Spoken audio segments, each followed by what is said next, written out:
എന്നാൽ പ്രാഥമിക വിദ്യാഭ്യാസം പോലുമില്ലാത്ത യോസേഫിനെ മിസ്രൈമിലെ മന്ത്രിമാർക്ക് ജ്ഞാനം ഉപദേശിച്ചു കൊടുക്കത്തക്കതിൽ എന്റെ ദൈവം മാനിച്ചെങ്കിൽ ഇന്ന് രാത്രി സ്തോത്രം ചെയ്ത് ഞാൻ പറയാം, ദൈവത്തിന് മാനിക്കാൻ കഴിയാത്തവരാരുമില്ല, ദൈവത്തിന് ഉയർത്താൻ കഴിയാത്തവരാരുമില്ല.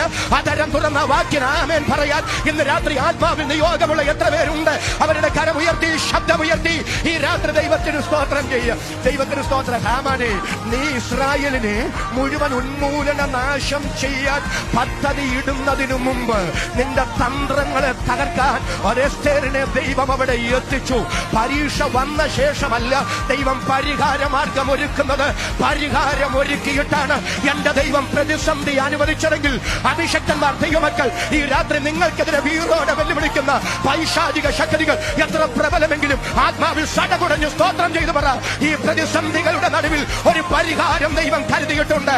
അത് വിശ്വസിക്കുന്നവര് മാത്രം ഒരു 30 സെക്കൻഡ് കരമടിച്ച് ഇന്ന് രാത്രി ദൈവത്തിന് സ്തോത്രം ചെയ്യുക. ദൈവത്തിന്റെ പരിശുദ്ധാത്മാവ് അതിശക്തമായി ചിലരോട് തലയിൽ കൈവച്ചെന്നവണ്ണം ദൈവാലോചന കൈമാറുന്നു.